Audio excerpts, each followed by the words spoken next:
everyone, welcome back to the channel. For those of you that don't know me, my name is Kristen and this is Growing Zone 9B. So today I'm over at my parents' house and I can already see in the back, right there is what we want to be talking about today, is placing your vegetables in a sandbox, like a kid sandbox, so that you can be growing. So not everybody has the opportunity to afford the grow beds like I have. They are really costly. You can of course grow in ground, but one of the really cool things is that if you have kids or grandkids or just access to a pool, a little kid pool, you can actually put your plants in there to grow. So as you can see right here, this is just a plastic pool for kids to swim in, and my mom has gone ahead and she started putting in some vegetables for the upcoming spring summer months. You can barely see, some of them are actually getting ready to sprout, and there's some kind of over there on the back. Now what I recommend for these swimming pool grow beds is that here in Florida we oftentimes get a lot of rain, so you're going to want to plant vegetables that are going to be would adhere to that type of like higher moisture level. And my recommendation is that on the bottom of these grow beds that you actually drill holes in the bottom for additional draining, because otherwise, just like any pool or body of water, it's just going to hold it instead of allowing it to release. So here where we are, like I said, you know that we get a lot of storms and a lot of rain oftentimes during our spring and summer months, and especially if a hurricane could be coming through, then that's obvious you're not going to be able to move something like this. This is going to be a more permanent bed, and so you're definitely going to want to make sure that you probably do additional holes compared to what normal holes would probably be. Most people, I would assume, would probably put about 8 in here, but my recommendation for a larger swimming pool such as the one my parents have here, I would probably say this pool is easily 5 feet across, and so I'm thinking that you probably could easily put in 20 to 30 actual holes in the bottom of this so that it drains really well, and you're not hurting anything by doing that because this is a structure that's obviously on the ground. So I just wanted to show you guys really quickly that this is an option. So she got this little blue one. This is the one that Lizzie was in that I was telling you guys about. And then over here is, she has like a little, it's like a little turtle. It has a little turtle cover that goes on the top. And that cover is actually really nice. If a storm actually does come through and you want to cover it up, then that would work, so that way the plants wouldn't be like drowned out by all the rain. It looks over here in this bed, which is nice. It's just a little like small self-watering container, so that's really nice. You can that's definitely an option for somebody who's got a smaller piece of property or just a little space like on a porch or something. You could absolutely utilize that. And as you can see, she has 3 large collard greens growing in there. There's one that looks like it just randomly selected to grow outside of the bed, and that'll happen sometimes too. Volunteers are really nice. In the middle here, she has a moringa tree. This is the tree of life. It looks like it's not in bloom yet, obviously, because we just got out of winter, and so that's, you know, what's happening there. She also has another pool over here, and she's got some okra planted, and I think she tried to put a couple of squash in there. So this is a new little bed. I would say that this one is probably about 3 feet across, really shallow, but it is an option for you all to consider. Pools are much cheaper to purchase as opposed to a grow bed, and they will absolutely hold you know, quite a few plants depending on what you would like to grow. And then down here along their pool deck, they have lemongrass, and I actually have a lot of lemongrass growing, not as much as they do, but they have quite a bit. And then over here she has started some of her plants in containers, which I always encourage that. This is the lemon drop tomato. You can see they're getting that teardropped look to them, so those should be coming out soon as far as producing and for consumption. We have a little bit of cleanup. I told you guys we have high moisture, so you're gonna see this. We'll go ahead today while I'm here, and we're gonna clip out some of this dead brush. Over here, it looks like she has an eggplant. I see a couple of little flowers on it, so that's nice. Hopefully she'll be getting some eggplant in. This has got some nice growth, big nice leaves on that plant. I'm not sure what's growing in this little bucket here, but over here we again have some, looks like some small Tom Thumb tomatoes. You can see these are really tiny. I think I might have shot a video showing that I got those. Those came from Baker's Creek. They're very small. So they're just cute for the kids, and I think that the kids will enjoy that. Over here by her back door area by the pool, she has this is a guava. I think it's a pineapple guava plant. So it hasn't produced anything yet, but it's got some nice foliage. You can see some new growth coming up on the plant over here. And so that is a plant that will grow here in Florida. So just take that into consideration. I have a pineapple guava as well, but it hasn't produced for me either. So, you know, if you guys want to try it, it does grow here, so take that into consideration. Over here, she has a kale. This looks like it's the dinosaur kale, really small, but it's got that nice purple vein in it. I think that's just beautiful. So I just wanted to shoot this brief little tour of her little garden. You can start anywhere, and that's what this video hopefully is encouraging you to do, is that you don't have to grow on a large scale, that you can just grow on a small scale. It looks like over here I had given her this for a holiday. This is just like a little grow container with wheels, and she has some lovely beets growing out of it. So, you know, if your beets don't produce, remember that you can also eat the leaves, the beet leaves, and they're healthy for you. So, you know, this is how it starts, is you just start growing and just take it step by step. It's baby steps that will get you where you want to be as far as growing goes. So there's plenty of space here that she could grow more, but at this time she's just choosing to grow a couple of things in buckets. Plus the other thing is that she has a lot of deer, and there's a lot of wildlife around here, and so with that wildlife comes you know, they come over and they try to eat your vegetables. So they would have to actually create like a fence or fencing to kind of protect them from getting chewed up by, oh, mosquito flew in my face, by the deer. Look at the leaves on this. This is amazing. This right here is an oregano. Now that is a massive oregano leaf. This thing is doing excellent here. Man, I have never seen oregano leaves as bigger than my hand. That's amazing. What a beautiful plant. So that is a Cuban oregano. I also gave her that. So that's a good spot. So remember that if you want to grow some Cuban oregano here in Florida, that you might want to plant it under, she's got it under these viburnum bushes, and it seems to be doing excellent here. Over here, it looks like she's got an onion in bloom. And there's an onion down there in the pot. I think she was telling me that that onion actually came from the grocery store, and it started to sprout on its own.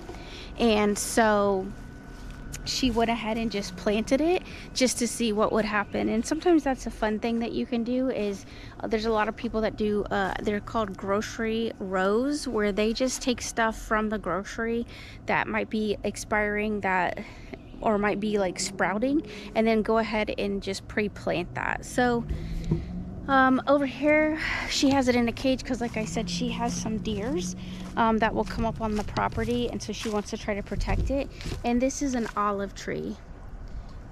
So I have an olive tree as well. This is one I shared with her, and that's just, again, another consideration that here in Zone 9B that you can absolutely grow some olive trees. And remember, if it doesn't produce olives, because, well, it produces olives, but an animal might get to them before you get to them, you can do your research, but you can use the leaves and drink them. And so sometimes that's, you know, definitely what I do. You guys know that I I've got a video that's going to be coming out that I love to drink tea, and so one of the teas that I make from my own garden is going to be using that leaf, so we'll go over that a little more in the future. Now, one of the deterrents that my mom has is she has this machine that keeps the deer from coming into the yard, and it senses heat. So, and I'm over by the pool, so you're probably going to hear that pool noise, but this is what it looks like. It's an outdoor repeller, and it's just got a stake, and you just stake it into the ground, and there will be lights that flicker on this, and it starts making all kinds of fun noises so that the animals, the wildlife, kind of stay away. So that's a nice little deterrent there. One of the bushes that's really pretty, that, like I say, sometimes you just grow stuff because it's pretty, not because it actually produces food for you. One of those here is this bougainvillea. It's the most beautiful pink. It's almost like a fuchsia. It's so bright. It's so beautiful.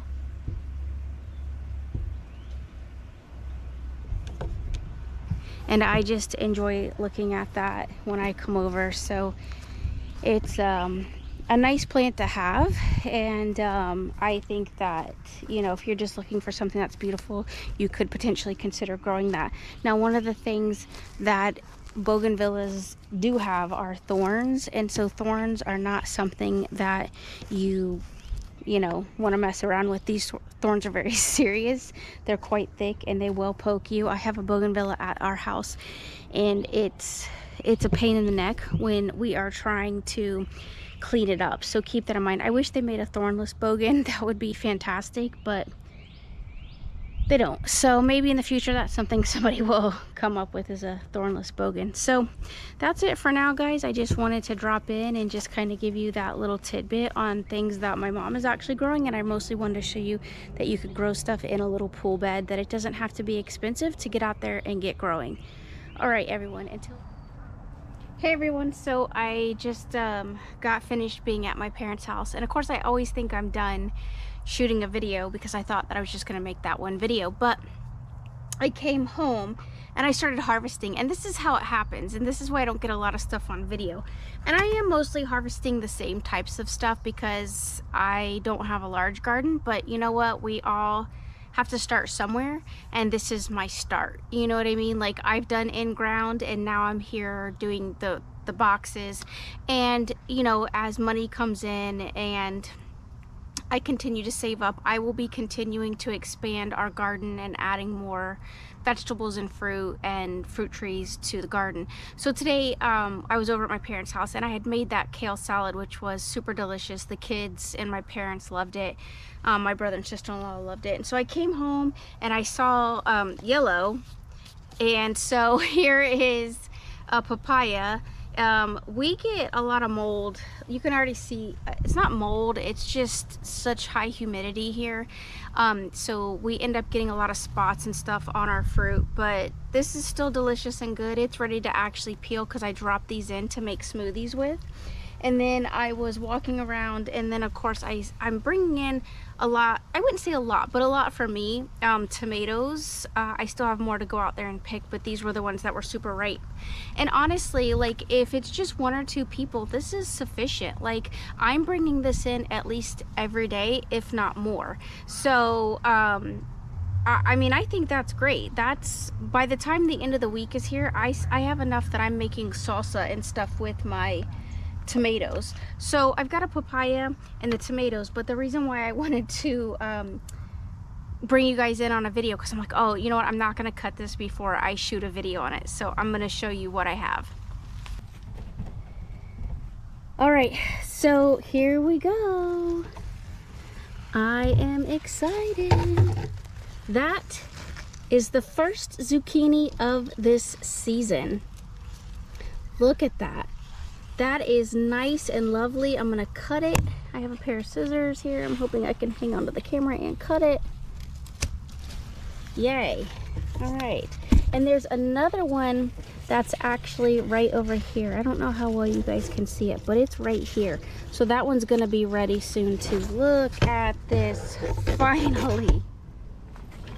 So yeah, finally, I have this lovely, lovely, nice little chunky zucchini going on. I mean, it's fairly nice. Like, it pretty much wraps around my hands. I got a little bit of gap in there, but you know, you don't want a zucchini to get too large, because if you get it too large, it'll be woody, but it's got a nice sound to it. I'm just elated to start getting zucchini. And so I got some other little zucchinis popping up. I'm going to show you guys. Like I said, I just didn't want to cut that without showing you guys, because that's how it happens. I get out here and then I end up cutting it, and then I'm like, oh, I should have shot a video on that. Here's another little one coming up. I don't know how well you can see it, but there's the next one coming in. So they should start to succession come in. Like I said, I've got this one over here in the back, and then there's another one like that's right there. So I'm really excited. To be able to be getting that in. And then I don't really have much of them left because I was over here. Oh, here's one. That is the blue butterfly pea tea, or pea flower, and I use it in tea. This bush was loaded when I came home this afternoon. So my fiance and I were out here and just picking and picking.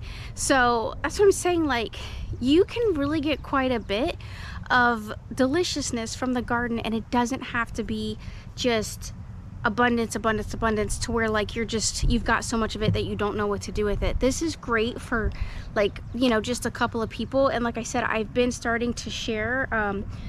I have a new person, our chicken, I'll just call her chicken lady, which is terrible to be called that because I just don't want to expose her without consulting with her. But you know, and I'll be sharing with her family. We'll be doing a little bit of trade for eggs and stuff. So I really think that that's a great way to make a connection within the community, is to be able to start to do trade and to barter with people. I think that that's really how it was intended to be, is if I can grow something and, you know, and she has something that I can't do, then that's great. You know, let's do it. I just don't have a really large space to get a lot of stuff going at this time, but it's a goal.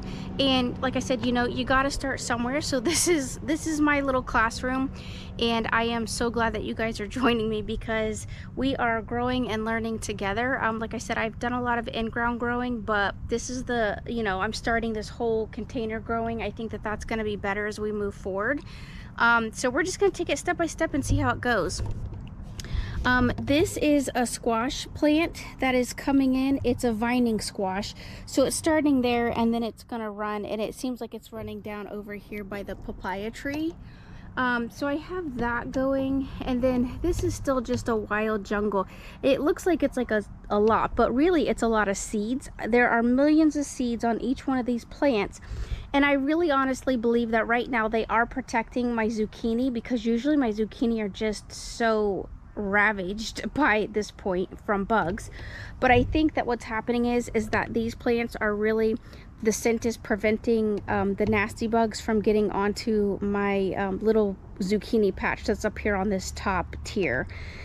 So that's kind of, oh, and then you guys can see that I have the nasturtiums over here, and then of course I have the little bees. That's kind of why I do it too, because the bees are loving life. So I got some extra space down there. You can see I got like a little baby start coming in. And then this bed's like really protecting me from getting, you know, being able to get the zucchini. But again, it's dual purpose. Like, these are seeds. These are all tons and tons of seed pods. Oh, look, I got a little butterfly. I don't know if you guys could catch that, but I had a little butterfly, a monarch. Like I said, look, I mean, these are just millions of seeds that I'm going to be able to share with my friends and my co-workers at work, so that I can get them growing. And then sometimes, honestly, I have clients that can't really afford, in all honesty, to like get seeds. They really are quite desperate for their, you know, financially. And so that's one of the things that I do is, if they are interested, I don't push it on them, but you know, if they kind of mention that, I'm happy to share my garden love with them. And you know, that's really the purpose of kind of what I'm doing now, is just to continue that educational piece of, you don't have to have like a large space to grow, and that, you know, seed swap, share with people. I think that that's really important, that we keep that in mind, that we are loving on our community, and we are loving on our friends and our family, and we are teaching them through our kindness and just abundance of saying, hey, you know, maybe I couldn't share the arugula with you, but I can absolutely share my seeds, and I can teach you how to grow these because they grow so well. So, you know, just keep that in mind. It's really, this is the kindness that we need to be displaying as much as we can for people. We need to really keep that in mind. Kindness is really key right now. I think kindness and love and sharing, I know it sounds really hippie of me, but I mean, I just think that's what it's all about. If I'm able to buy the seeds to begin with, and then I can, I mean, look at all these seeds. Like, these are just gazillions of seeds.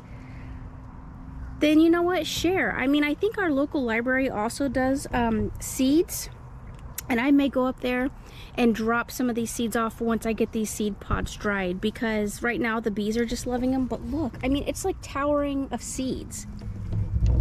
And that's my personal, you know, that's just my personal journey. I feel like this is what I'm supposed to do. Not only do I help people through, you know, mental health, but this, you know, eating good is a really big key component to positive mental health. Getting your gut right is another piece of that. And so when you're not able to buy these fresh foods and fruits, then this is, you know, this is what we'll see. We'll see a large community of hurt and brokenness and gut trauma and gut issues. And, you know, I'm no exception to that rule. So, you know, teach by being the light, right? Teach by going forward and just giving abundantly and giving with your heart. So you do what's best for you, but I just wanted to take you along real quick and show you before I cut that zucchini what we have growing. So thank you guys for watching. As always, love one another, be kind, love with your heart, be the light in the world, and I will see you guys in the next video.